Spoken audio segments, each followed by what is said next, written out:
Ladies and gentlemen, boys and girls, children of all ages, welcome to the 2015-2016 season of Clipper Blog Live. I am your host, Law Murray. Let's kill this overlay because I just scratched that together. And with me is a friend of the program, former Clipper blogger, and also, I'm just learning, former Cowbell Kingdom contributor. We have Aaron Fishman here. Aaron, tell the people what's good. Thanks for having me on. I'm excited to talk Clippers, and I'm excited that the NBA season's finally underway. I'll tell you what, I'm excited. I think people were too excited.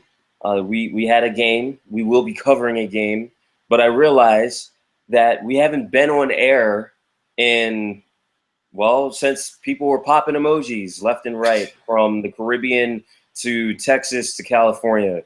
It's been a while. So for Yeah. all the Clipper blog fans, we appreciate you. You have stuck with us. For the ones who haven't, this will be re-aired later. This will be going up on YouTube as we do all the time. So if you did give up on us, we'll get you back, just like DeAndre Jordan came back to the Clippers after he left for the Dallas Mavericks. Yeah, I was gonna say, spoiler alert, if you guys tuned out for the last 3-4 months, DeAndre Jordan's still on the Clippers. He is still on the Clippers. Still on the here. Clippers. We would talk about DeAndre first, but we can't do that. The Clippers won tonight, 111 to 104. DeAndre had more fouls than he had buckets. However, someone who did not have more fouls than buckets, in fact, had a lot of buckets tonight, was Blake Griffin. I would say he's my player of the game. Yeah. 3 points on opening night. Quite impressive. But, Aaron, please give us some feedback on how Blake was able to, well, make a mockery of the Sacramento Kings defense tonight. We know he's multifaceted. He has so many skills, and he was showing every skill basically tonight, using his quickness, his speed, his strength, his jump shot. Early on in the game, he was going for a lot of long twos and just swishing every one. He finished the game shooting 14 of 20, that's 70%, and most of them weren't even layups or dunks. So a large chunk of those were long two-pointers. And the Kings just couldn't stick with him. No one was quick or athletic enough to stay with him. He had tip-ins, dunks, layups, all those jump shots. And he also had 4 assists. We know he's an excellent passer and only turned the ball over twice, didn't foul, played pretty decent defense, if you ask me to, was undoubtedly the best Clipper on the floor tonight.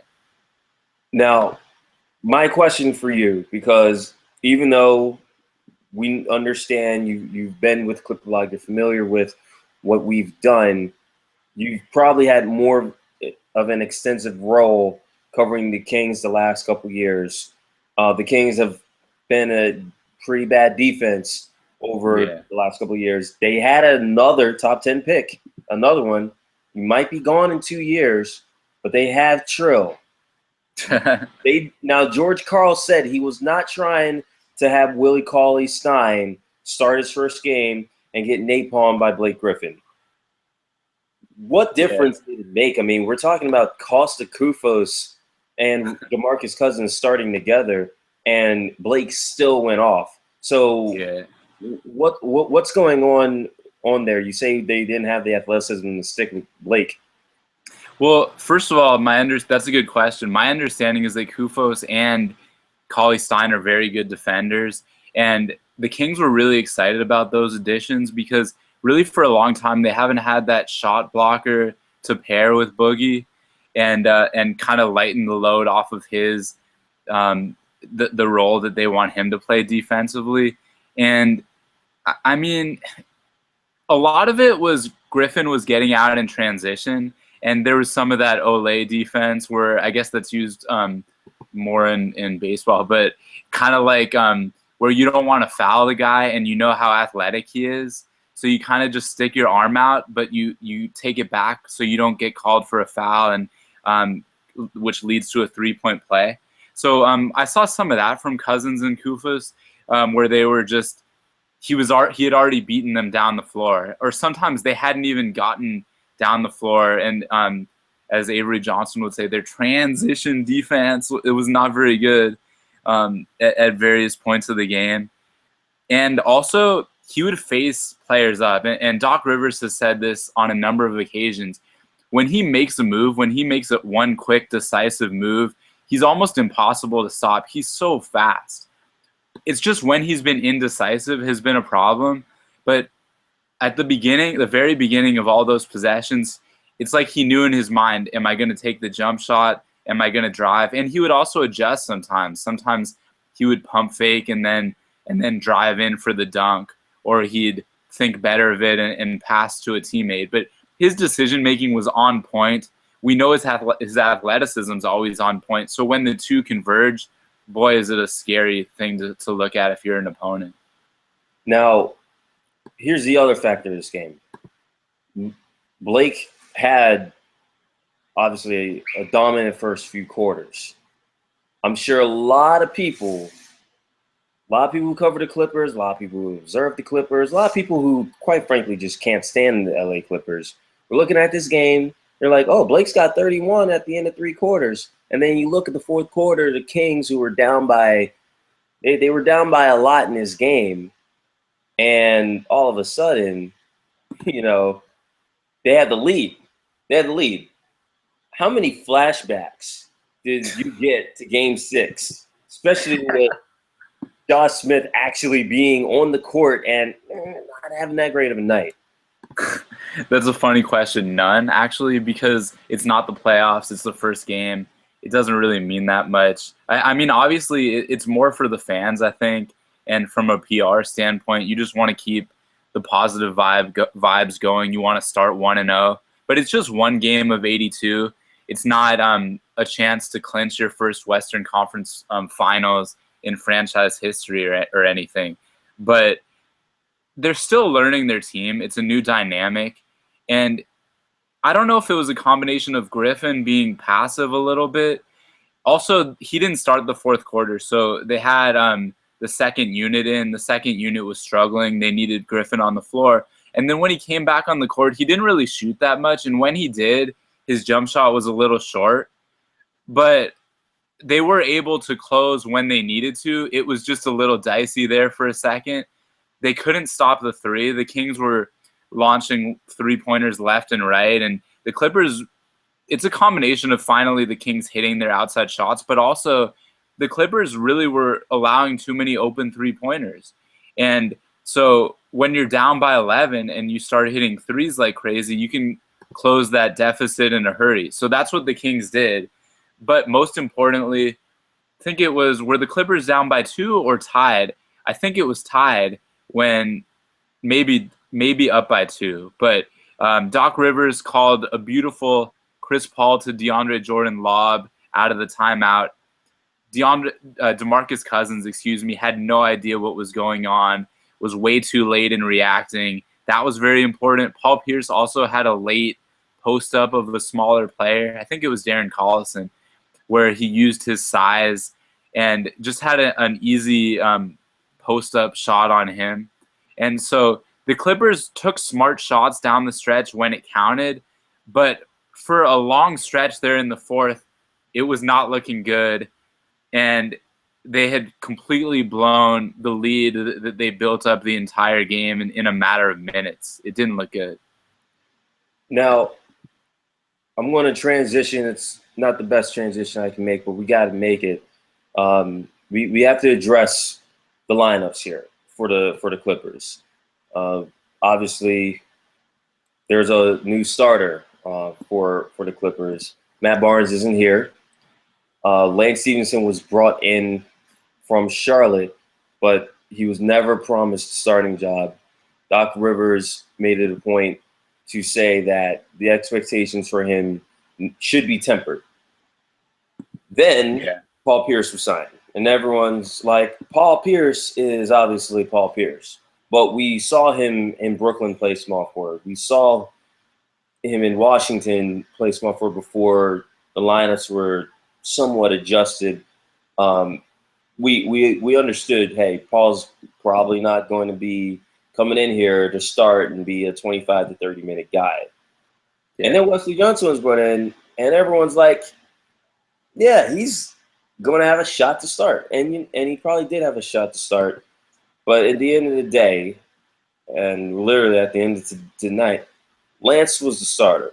But Lance actually, Lance wasn't exactly the closer.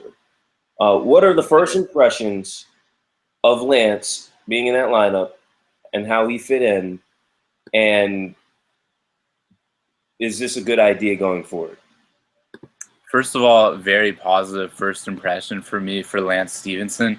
He's kind of known as a wild card, kind of a guy that likes to freelance on offense, and that could really, you could basically win or lose just based on him. That's his reputation. And for this Clippers team, I think if you're Doc Rivers, you don't want that because you have so many veterans in place, so many star players who can score the ball in guys like Blake Griffin, Chris Paul, JJ Redick, etc. So you want Stevenson to know his role and to do that to the best of his ability, which is, I think, defend, handle the ball. You can handle the ball plenty. Chris Paul doesn't need to dribble all the time. Be quick. Sometimes bring the ball up the court. It's interchangeable. Blake Griffin brings the ball up the court. They have so many speedy guys.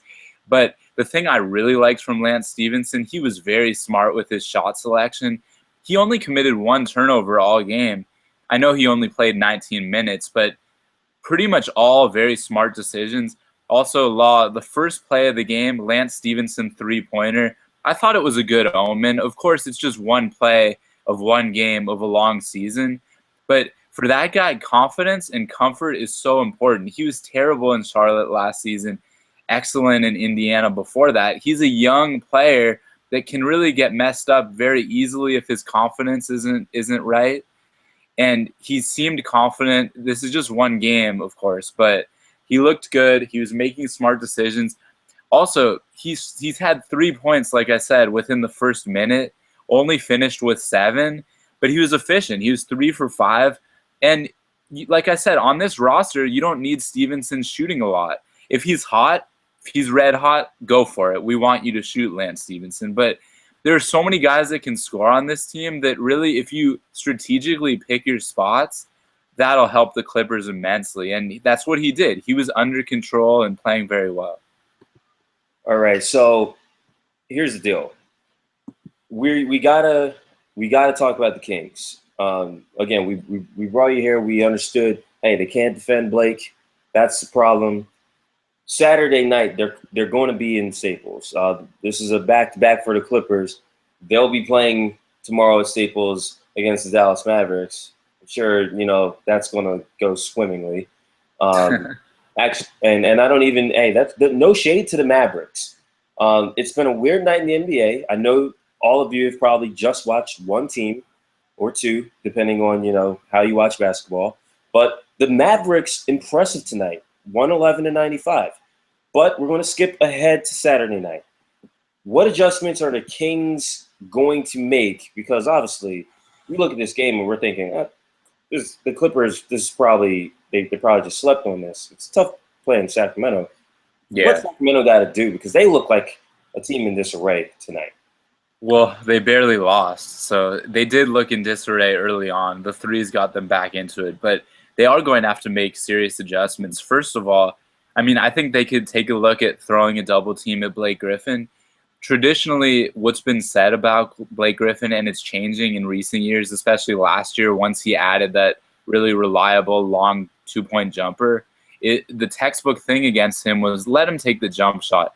He's too fast and athletic, and he can dunk all over you. Just let him take the lower percentage shot. But tonight he was drilling all those long twos early on, and I think the Kings will have to do something to disrupt his rhythm. I hate to second-guess coaches. They're obviously a lot smarter than me in terms of basketball strategy, but I thought that Willie Cauley-Stein should have got more of an opportunity against Blake Griffin. That's the whole reason why they drafted him. They passed on Emmanuel Mudiay. Well, they also were looking at Rondo for a while to add a point guard, but they drafted Willie Cauley-Stein for his defense, yet they really didn't even give him an opportunity to show what he can do. He's long, he's athletic. I think maybe you give him a better shot at defending Blake Griffin. You just have to get Blake uncomfortable early because Blake is, like many players, streaky. If he gets on a roll early, it could be a long night for the opponent. So I think those are the main things in terms of dealing with him. But it's really hard. Doubling him is a lot easier said than done, just because the Clippers have so many weapons. You have J.J. Redick, who can spread the floor and spot up for three. Chris Paul and DeAndre and Blake run the pick and roll beautifully. Lance Stevenson is so quick, and if he's on, he can have a great shooting night. And then you have all those scorers off the bench. So I think defensively it's a tall task for the Kings, but offensively they have to be on a better page. Rondo and Cousins really weren't on the same page tonight. DeMarcus Cousins committed 8 turnovers for the game. He had some charges. He ultimately fouled out. He had a lot of ill-advised passes on the run. He loves to pass, and he's an effective passer when he's making smart decisions, but he was a little loose with the basketball. And so those are the main points, but also the Kings are going to need to get better shooting out of Ben McLemore and or Marco Bellinelli. Marco Bellinelli did make 3 3-pointers today, but he was 0 for 5 from 2-point range. McLemore only made 2 shots all night, and the Kings are not going to win if DeMarcus Cousins is their only offense. Rudy Gay had 16, but they didn't really let him touch the ball that much. It was mostly the DeMarcus Cousins show. He made 4 3-pointers. He made 11 all of last year, so that's crazy. But yeah, the Cousins just can't be a one-man show on offense for Sacramento to win. Yeah, and the thing that I noticed most tonight is quite simply you just have to find a way to replicate whatever they did in the fourth quarter to make Blake uncomfortable. He didn't get a bucket in the fourth quarter. They got to replicate that to start the game. I mean, the Clippers were still overly reliant. I know they're supposedly deeper. They were still very reliant tonight on Chris, on Blake. They probably would have been more reliant on DeAndre if he didn't pick up the 5 fouls. He didn't get the 30 minutes, but that's probably because of the foul trouble. So, we'll look to see if George does something different with his big men. Cauley-Stein fewer than 8 minutes on the court tonight. We're going to switch gears here, Aaron. We're going to quickly address a few comments that we got from the show. So again, thank you to the people who sent the tweets and to the people who will comment later. We'll get to you. The first, we're going to get to Lawler's Law. And again, they're asking, what in the world is Sacktown trying to build? Simply because nothing about them looks right. I mean, we've addressed this, but if you could pinpoint one thing here tonight about what Sacramento is trying to do. Let's just be optimists. Again, you covered them 2 years. Yeah. If we can pick one thing that they can say they're doing right, what is it? Well, okay, they added all this talent in the offseason. That's definitely one thing that they did right. Now the trick is going to be figuring out how to put the talent together. Can it coalesce cohesively? Can it gel? Can these guys play together for 48 minutes? Part of that is fitting in Rondo into this group. We talked about this before the show. Collison just looks a lot better with that starting unit. They also had Rondo and Collison on the floor together. And that was interesting because they had McLemore as the small forward. It was basically a 3-guard lineup. And the only reason they were able to do that was because Crawford was like the 3 basically in a small Clippers lineup. But you're going to have to figure out, does Rondo or Collison fit better with the starting unit? And then also all these other new combinations. They added Marco Bellinelli. Should he start? Should he come off the bench? He seems like he might be a little bit better than McLemore, at least offensively right now, but he's been playing with the second unit all preseason, so it's not so easy to just mix and match. So George Karl is going to have to get his system in place, figure out rotations, and the Kings are going to need to defend. But they added all these guys, Caron Butler also off the bench. They have Caspi back in town. So they have guys now. They added the talent. That's not an excuse anymore. Now, can they put it together, and can they get that an elusive playoff spot? They've missed the playoffs now 9 straight years. The fan base is getting impatient. Yeah, and you know what? Just to tag that, DeMarcus Cousins, who I'm a Boogie fan. I mean, but his temperament's going to be tested. You know, he's the one guy. He's the meal ticket on this roster.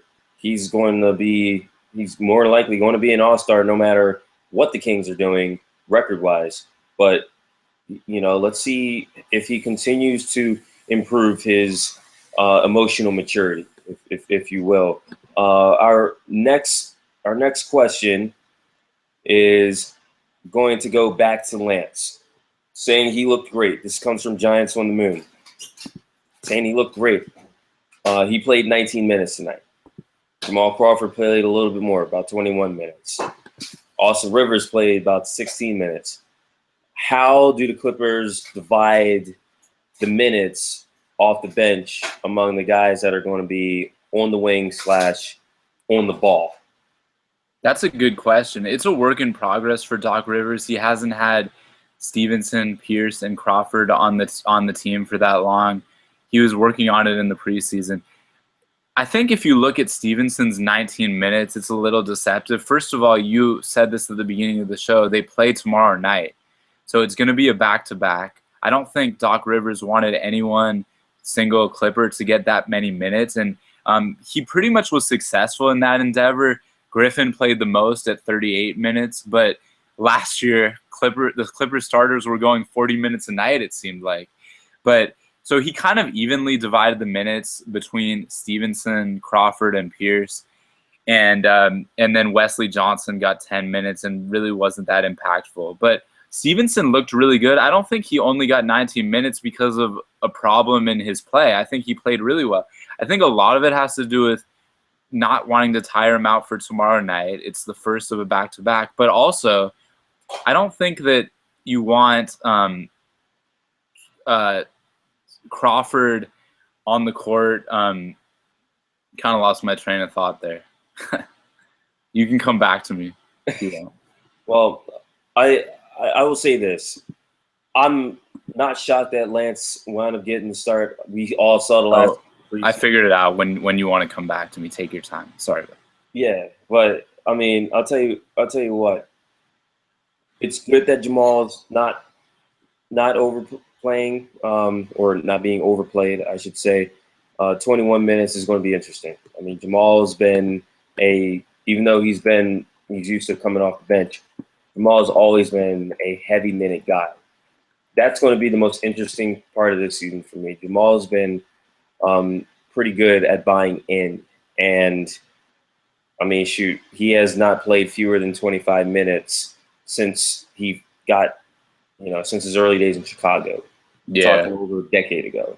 Yeah. So that's going to be the biggest challenge for Doc. It's not even last year the challenge was how do you stretch these minutes. Now this year, the challenge is going to be, man, you got Lance, you've got Paul, you've got Wesley Johnson, you've got Austin Rivers. You even got Pablo Prigioni, who some think should be playing over Austin Rivers. I may have tweeted that sometime this month. If you can find it, we'll feature it, and we'll feature you next time we do this CBL thing. However, overall point, that's a lot of wing minutes to be figuring out, especially when this is still a starter dependent team. Chris does things no one else does. JJ does things no one else does. DeAndre does things no one else does. Blake. So it's a lot. It's a lot to figure out. Except down the stretch in the playoffs, you'll have Pierce, who's very clutch, and it seems like they'll really manage his minutes because now he's an elder statesman. He's been an elder statesman for years. He has. It's been 6 years since Paul's been in the NBA Finals. We all know the deal here. The thing I wanted to say about Lance Stevenson, I think also part of it was he can obviously play the 2 and the 3. And I think why you didn't really see him that much with Jamal Crawford was in large part because Jamal Crawford was relied upon to be instant offense with some of those weaker offensive players. So you were seeing him with a Josh Smith or with a Wesley Johnson because those guys really aren't offensively minded. I mean, sometimes Josh Smith can be, but he was miserable on offense today, making poor decisions, turning the ball over left and right. He had 5 turnovers in 16 minutes. That's not good, obviously. I Yeah. don't want to know what the per 36 is on that. It's probably like 12 turnovers per 36. But yeah, so I think the thing with Stevenson was that he was being rested when Crawford was doing his thing on the court. Obviously, two very different players. Crawford, just goes crazy on offense.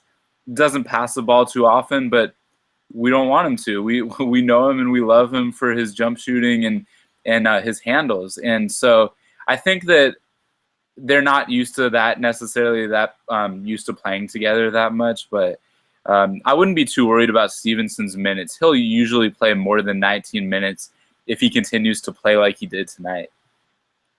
All right. Well, tomorrow night, I'm not going to announce that we're going to have a CBL. That stuff's going to come together. Dallas Mavericks, though, obviously, big game, but I'm sure nothing eventful, nothing crazy is going to happen. It's just, it's just going to be a nice game between two teams that have a very cordial relationship. Aaron, I really, again, want to thank you for coming through tonight. Any final words, final reactions as far as what this opening game means for the rest of the season, even though we're talking about 24 weeks, more than 20. Yeah. First of all, thanks for having me on. It was my pleasure. A lot of fun. I think it's obviously important to win the first game. You don't want to lose it, particularly a game that you've been leading the whole way, especially a team where there's kind of animosity. There's no love lost between the Kings and the Clippers. We're not talking Clippers Warriors or Clippers Grizzlies here, but Cousins and Paul do not like each other. That's no secret. And they've had a lot of tight games over the past years. And so it's always good in that northern Southern California rivalry to get the W. I think it means a lot for Lance Stevenson to start strong on a good foot. The 7 points are deceptive. He only played 19 minutes, only attempted 5 shots.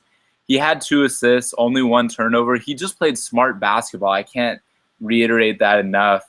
It's great to see him playing smart basketball. Josh Smith did not play smart basketball offensively, but you really see the impact that he has defensively. The Clippers' backup big men were miserable last year, and Josh Smith 4 blocks in 16 minutes. DeAndre Jordan got in early foul trouble, and Doc Rivers didn't hesitate to pull him. Last year, I don't know if he's so willing to go to Spencer Hawes to defend DeMarcus Cousins. So that was huge right there, that you have a guy like Josh Smith that you can call on if DJ gets in foul trouble. That's it for me. Exciting game. Glad that they hung on for the W, but a lot to analyze and a lot to look forward to tomorrow and Saturday. All right. Well, once again, thank you for coming through. Final score tonight, Clippers 111, Kings 104. And I don't know about y'all. I don't trust any of these teams right now, but it's only one game out of 82. And we'll got game number 2 tomorrow night. Remember, we're at Clipper Blog. Hit us with any comments. Keep them clean, but keep them real. I'm Law Murray. That's Aaron Fishman. We'll be seeing you later.